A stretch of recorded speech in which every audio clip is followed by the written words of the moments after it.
In the rush of everyday life, it can feel like your soul is trying to whisper, but the word keeps shouting.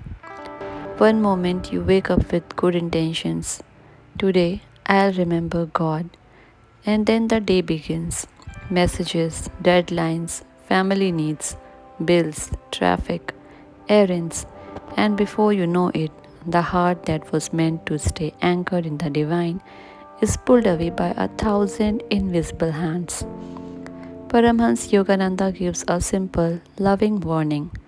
It's very easy to slip away from God in the busyness of the world, not because you don't love Him, but because the word is a master of distraction.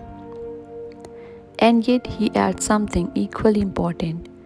If you become idly lazy, God won't come either. That line is so practical and so compassionate.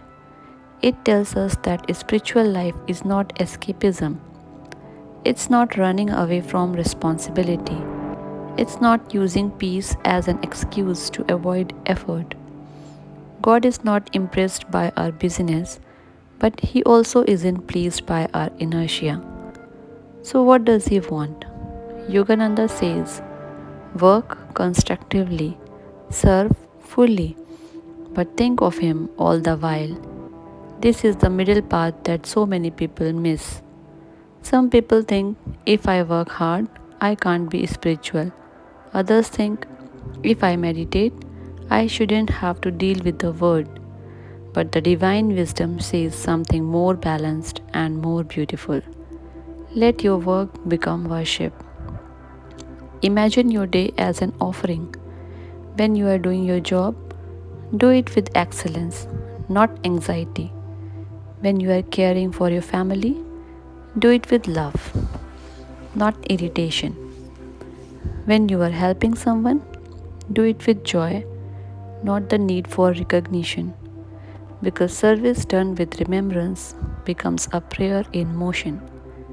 You can silently say inside, even while your hands are busy, Lord, I am doing this for you. God, guide me. Divine Mother, walk with me. This is what it means to think of Him all the while, not constantly straining to remember, but gently returning again and again, like a child holding the hand of the beloved, even while walking through a crowded marketplace. And then Yogananda adds the second half of the secret. God wants you to remember Him also in quiet, deep meditation. Because remembrance in activity is powerful, but remembrance in stillness is transformative.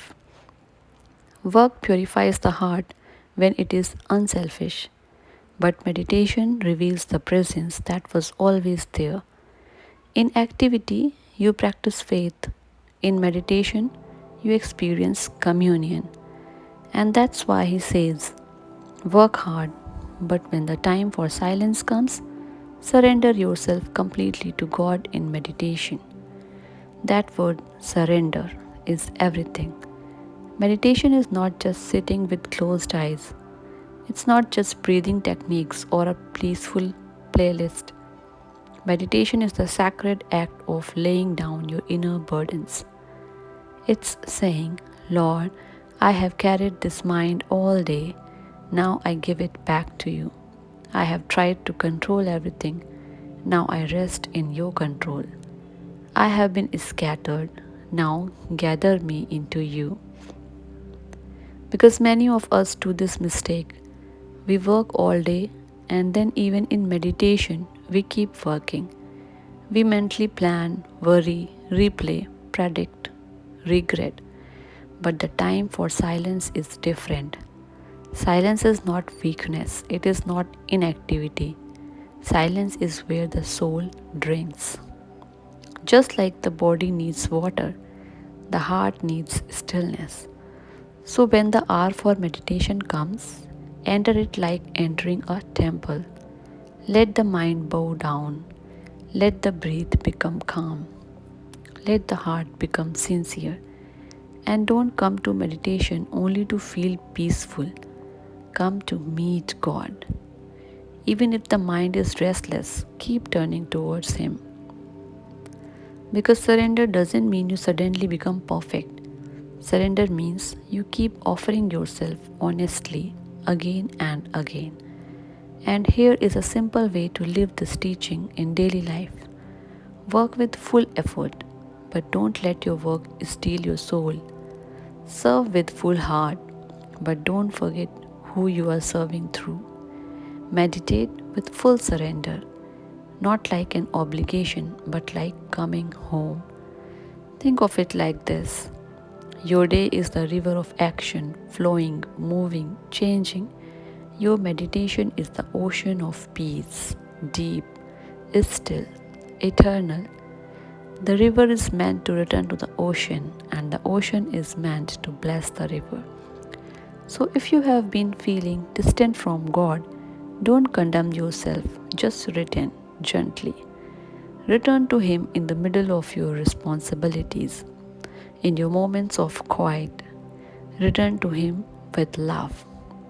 Because God is not far away, He is waiting behind your thoughts, beneath your restlessness, inside the very breath you are breathing now. Work hard, yes. Live fully, yes. But when silence comes, surrender completely, and you will discover something astonishing. Even in the busiest life, you can walk with God, and in the deepest meditation, you can feel God walking within you.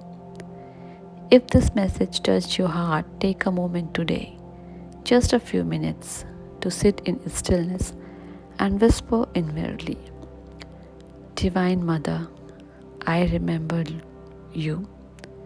And then listen. Listen to Divine Mother.